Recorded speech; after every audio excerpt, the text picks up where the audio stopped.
ClubExpress Ad Hoc Forms. The Ad Hoc Forms module allows you to create custom forms on your website to collect information from members and/or non-members. These forms can be used for many different purposes. For example, to solicit speakers and abstracts for an annual conference, to nominate members for an annual club award, for collecting applicants for a part-time job, or to collect ideas from members for future programs. Ad hoc forms present a single page with as many questions as you need. For each question, the answer can be in any one of over 25 formats. You can optionally allow users to upload one or more files, which are typically documents or images, with their form submission. You can also optionally charge a one-time fee to submit the form. The system includes a series of administrator screens to manage forms and view submissions. However, unlike every other module in ClubExpress, Ad Hoc Forms does not include a user side to the module. There's no list of forms available for members and/or non-members to complete because these forms might serve radically different functions and be available to very different audiences. Instead, you typically provide access to a form from a link on a custom web page or email by using the Insert Link function in the Advanced Content Editor. This allows you to create a link, button, or image which, when clicked, would launch the form. Let's take a look at an example for our demo balloon club. We have a public-facing custom web page that describes a photo contest, where people can submit photos of a recent flying event and where several winners will be selected. The form is configured so that non-members are charged $5 for the submission, and there is no charge for club members. There's a link on the page to the ad hoc submission form where people can supply some information and upload their photos. If the user is a member and logged in, the form is displayed.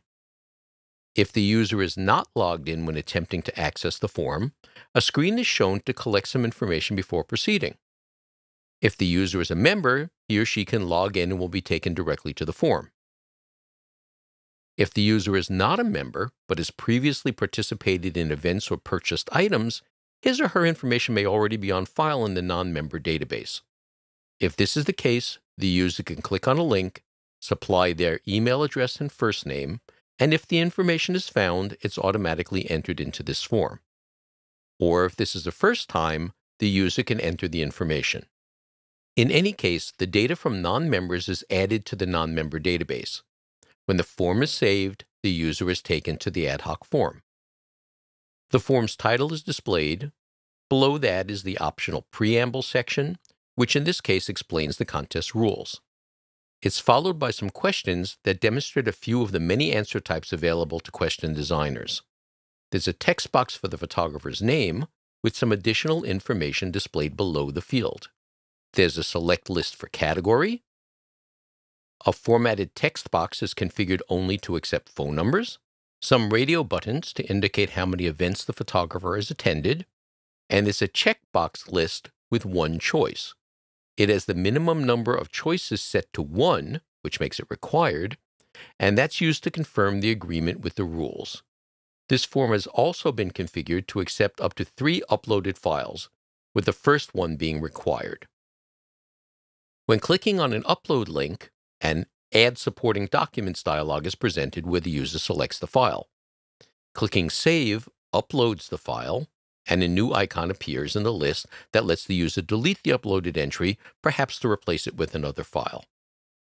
When the user clicks on Submit, the data is entered into the system and an email is immediately sent to the user.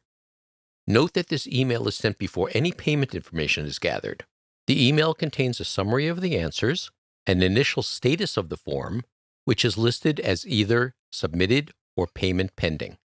If the form does not require payment from the user, the response's status is submitted, and the process is complete. If the form requires payment from this user, a screen is presented where the user can make a payment or print an invoice so they can send in a check.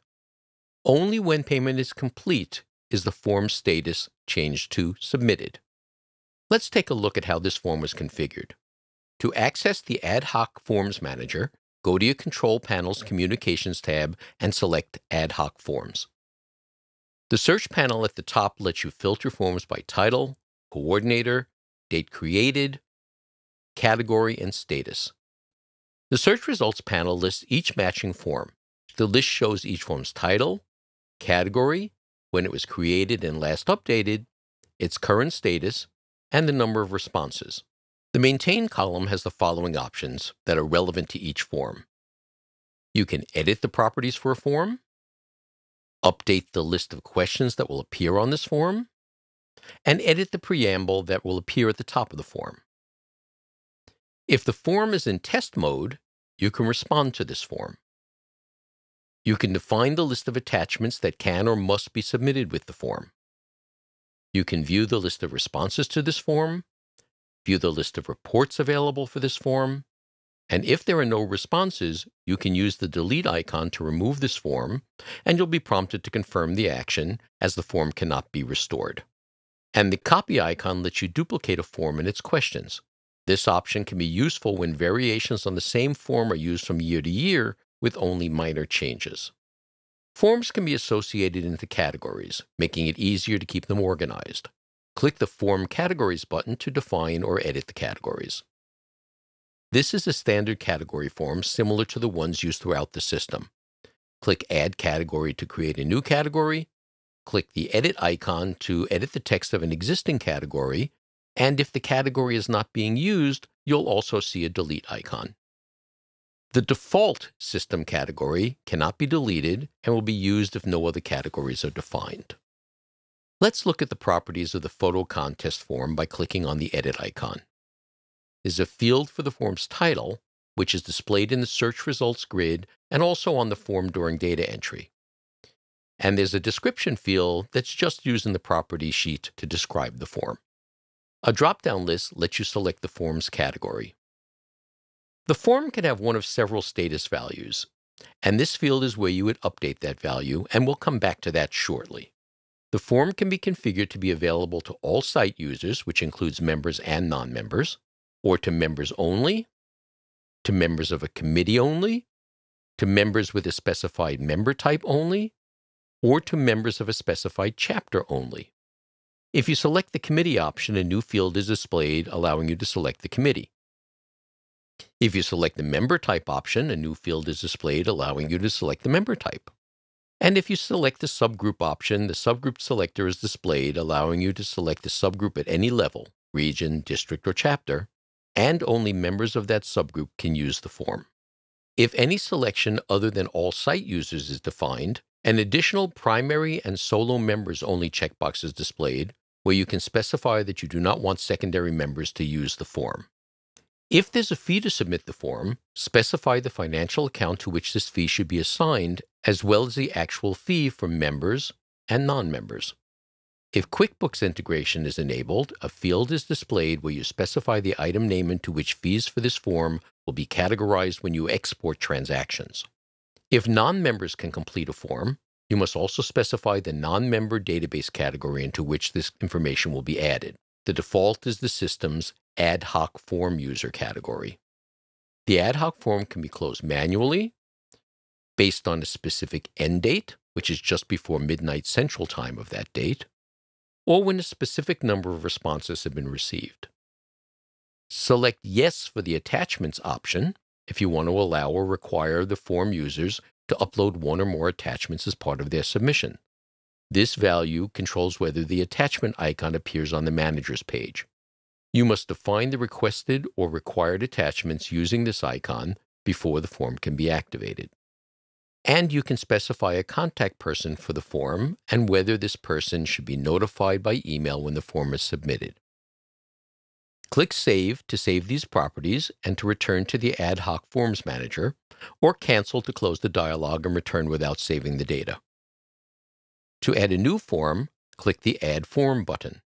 The dialog has the same information as when editing an existing form, but it does not have the status field. That's because you need to add some questions and perhaps some attachment definitions before changing its status. Ad hoc forms can have one of the following status values. Pending. Newly added forms are automatically assigned this status. This is appropriate for a form that's still in development. Pending mode forms can be modified. Test. Once some questions have been defined, the form can be put into test mode, which allows you to review it before it's published. Test mode forms can be modified. Active. When a form is ready to be activated, change its status to active. Submissions created while the form was in test mode are deleted, including their attachments, so that the form starts with a clean slate. Note that once a form has been active and there is at least one response, test mode is no longer available. Closed. If the closed method is defined as manual, you can change its status by editing the field. If closed method is defined as happening on a specified end date or when a specified number of responses have been received, the form is closed automatically by the system. Archived. The form is closed and it's only seen on the list of ad hoc forms if the Include Archived box is checked. Note that status does not appear when initially adding a new form, but it does appear on the edit version of the dialog. Select the Questions icon to define the questions on the ad hoc form. These are the questions for the example form we looked at earlier. Ad hoc forms have just one page where all questions will appear, unlike surveys which can have multiple pages and a scratch pad. For each question, click the Edit icon to modify the properties of that question, or the Delete icon to remove the question. To add a new question, click the Add Question button. The question name is used on the Manager grid only. It's never shown to the users. We'll come back to answer types in a moment. The question text field contains the actual text that will be shown to the user. This is a miniature version of our advanced content editor with options to control fonts, lists, and alignment, and to display photos or images. The Notes field lets you enter additional text that will be shown under the question and in a smaller font. This is usually used for prompts or hints on how to answer the question, and there's a limit of 250 characters. Select the answer type from the drop-down list. There are many answer types to choose from, and the screen will refresh to show additional options relevant to the answer type chosen. Please watch the ClubExpress Answer Types video for detailed descriptions and examples of each answer type. Some answer types require a list of options to be specified, including allowable values, or a range, or text to be used. The prompt under the field will tell you what should be entered, and if an item list must be specified, put each item on a separate line. Some answer types support minimum and maximum answer values, specifying one or both of these values based on the question type. Some answer types support a max length answer to control how much text can be entered. Most answer types also support a response required option, select yes if an answer must be provided. Some answer types support an other field. Select yes to display this option at the end of your specified options. You do not need to add an other to your list. The system will do that for you. So if the user selects this option, he or she will see a field where another response can be entered. And some answer types support a comment box. Select yes to display this box so survey respondents can add comments beyond their main answer. Select Save to save your new question and return to the grid, or Cancel to return without saving. Note that to make it easier to create a group of scale questions that have the same properties, there is a button in Surveys, Collectibles, and Ad Hoc Forms called Add Scale Question. You fill in the question text, question prompts, and column headings. When you save the form, the information is automatically parsed into regular answer types. It creates the heading instruction, followed by scale questions for each of the question prompt lines. If necessary, you can then edit the questions, for example, to make a question not required. This can save you a lot of time when creating groups of questions and is demonstrated in the ClubExpress answer type videos. The Copy Questions button lets you copy a question from this or another ad hoc form into the current form. You select the other form and then a question from within that form. When you click Save, the question and all its settings, but no answers, is copied from the other form into the current form. Or you can click Cancel to close the dialog without performing the copy. Click the Sequence button to change the sequence of the questions on the form. You'll see the standard ClubExpress display sequencer that allows you to select the question and move it up or down throughout the list. Note that this changes the position of the question on the form, but it does not change the position in the list on the admin screen. The preamble option allows you to define a custom blocks of instruction text that will be displayed at the top of the ad hoc form. When you click the icon, the ClubExpress Advanced Content Editor is displayed. Here you can enter any text you want, including formatting, as well as images, links, and other elements. The preamble is typically used for instructions on how to complete the form. It may also tell people how the submissions will be evaluated, how long it will take to complete the form, or when users can expect to get a response to their submission. When you define an ad hoc form, you can specify one or more attachments that can or must be included with each submission. For example, if you're asking for submissions to be a speaker at next year's annual conference, you might request that the users submit a resume, a recent photo, and a detailed abstract of their proposed talk. All of this in addition to the information provided on the form. When you click on the Attachments icon, a dialog is displayed where you add or edit the definitions for the attachments. In the top panel, specify the number for the attachment. This is the display order on the form. And a description of the attachment and whether it's required. Then click the Add button. It will be moved to the grid section below. In the grid, click the Edit icon to move that attachment definition back to the top for editing, or the Delete icon to remove it. These icons don't appear if the ad hoc form has been published and responses have already been submitted. In this example, the user can submit up to 3 files, but must at least upload a file into the photo number 1 slot. Click Save to save your attachment definitions and return to the Ad Hoc Forms Manager, or cancel to close the dialog without saving. Select the Responses icon to view a list of responses for this form. A search panel allows you to filter the list by status and the start date of when a form was submitted. For each submission, the result grid shows the date submitted, the submitter's name, whether they're a member or not, the submission status, and whether it has been reviewed. Responses can have the following status values. Payment pending is used when an ad hoc form submission requires a payment that has not yet been made. Submitted indicates a completed form that is ready to be reviewed. If a payment was required, it has already been made. Withdrawn indicates a completed form that has been withdrawn from consideration. This change is made by an administrator or module coordinator, typically at the request of a submitter. The Maintain column contains the following options. You can view this form submission, withdraw this submission, typically at the request of the submitter, and you'll be prompted to confirm this step. And you can reactivate a withdrawn submission at the request of the submitter. Note that each time you withdraw or reactivate a submission, an email is sent to the submitter that shows the change in status. When you click View Submission, you'll see a Response Details screen. At the top is a summary panel showing the form, who submitted it, when it was submitted, and whether that person is a member or not. Below that is a grid showing each question and the answer provided. Below that is a list of attachments and whether one was received. Click the View icon to view a specific attachment in a pop-up window.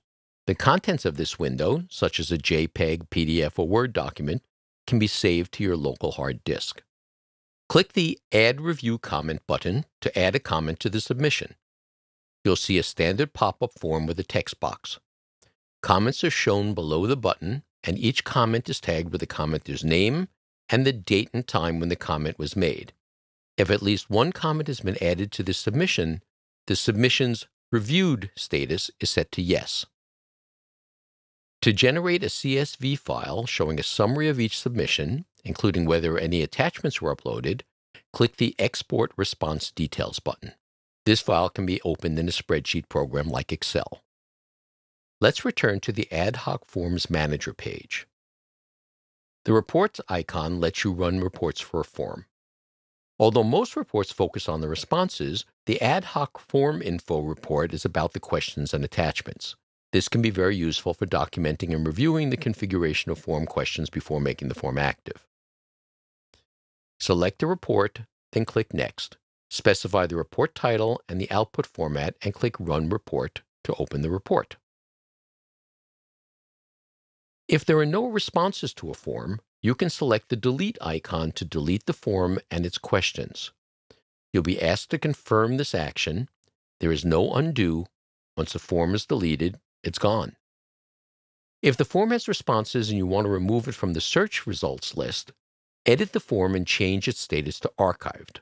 An archived form is treated as a closed form, and it only appears on the search results list when the Include Archived box is checked. You can select the copy icon to copy a form. The Copy Ad Hoc Form dialog will be displayed. This is basically the same information as in the Edit Ad Hoc Form dialog, allowing you to change the properties of the form before it's copied. Unlike a newly added form, you can set the status of this form and be sure to specify a different title for the new form so you can tell the copy from the original. Note that when copying a form, no responses are copied. Only the original form's configuration, questions, preamble, and attachment definitions are copied to the new form. So now you've seen how to use and configure ClubExpress Ad Hoc Forms. Thanks for watching, and we'll see you in the next video.